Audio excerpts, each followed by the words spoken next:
The UK is set to lose around 16,000 millionaires in 2025, which is crazy. That's an extortionate amount of wealth leaving the UK, and probably some of the brightest minds and smartest people that we have in the country that are leaving to be in places like Dubai. I'm actually in Dubai right now. I'm not a millionaire, but I'm in Dubai. Inshallah, I'll be a millionaire. But anyway, this is an interesting video that I just saw. I think that it's going to spark a lot of conversations, and it's again something to be worried about. So the UK, let me get this video up so we can all move to a little watch. So the UK just dropped a bombshell. A 20% exit tax could hit anyone who's leaving the UK, and that's even if you're moving to Dubai. So what the new government said is they're exploring a rule where basically if you 20% exit tax relocate abroad, but you keep your UK assets, your business shares, your properties and your investments, you could be taxed as if you sold them on the day that you left. Gains that you've built whilst you're living in the UK could not only trigger tax, but that could also trigger it even after you've moved. What most people end up thinking is, I'll move to a tax-free country and I'm done. We've all done it. That move changes everything. It's not just where you live, it's what you earned before you left. This is about the government chasing mobile wealth, and trust me when I say that trend is going to spread globally. Really in Dubai, or you're planning to move to Dubai, now is the time to review what you've got in the UK. Check your property ownership structure, talk to a tax advisor before that law actually comes in place. Because once it's active, you can't just retro plan your exit. So naturally, those laws do usually take months to pass, but once they do, they'll hit fast. And the smart money moves before the crowd reacts. So this is your warning. Share this with anyone who's planning to relocate or invest from Dubai. That clock is ticking on the tax-free exits. Wow, so 20% of your money could be leaving you, and even if you're not in the country anymore.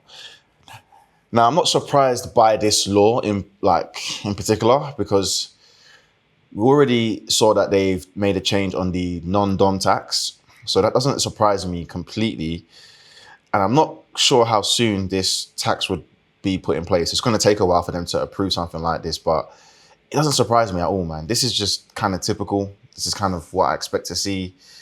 It annoys me because if you're no longer in the country, you know, I know they're thinking about doing this wealth tax, but that's only going to affect certain people that are above a certain amount. So I think, you know, the Gary Stevenson guy, he's always talking about, you know, it's probably someone who has like 10 million worth of assets. You know, those ultra rich people, that's not going to hurt them.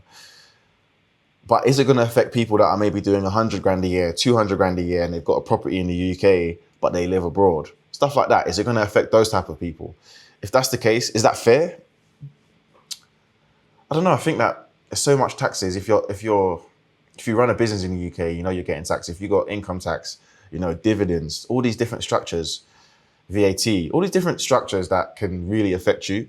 That's why a lot of people say that England or the UK is very anti-entrepreneurial, because of the way that they don't make it easy for you to start your business, build your business, grow your business, because you don't get to keep a lot of the wealth that you actually build. Now, and then you need to make extraordinary amounts of wealth to really feel successful. So I can understand and I can see why this will be triggering a lot of people, and especially a lot of business owners, because it's more tax, which is what we all want to avoid. We want, like, let's be honest. And you know, we can have another conversation about like living in a capitalistic society. You know, what capitalism actually does to people and how actually, in some ways, it's evil. But I'm not an anti-capitalist. I don't know what I am in that aspect, to be honest. I don't think I've studied enough around that to have a strong opinion to be like, I can recognize things though.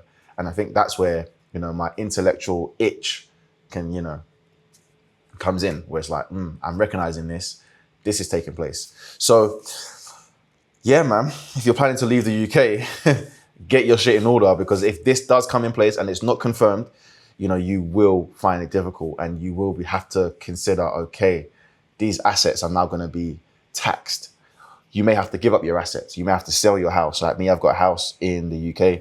I may have to sell that, right? So all of these things have to be considered when making some of these moves, man. It's unfortunate, but it is what it is, and that's what life in the UK is like.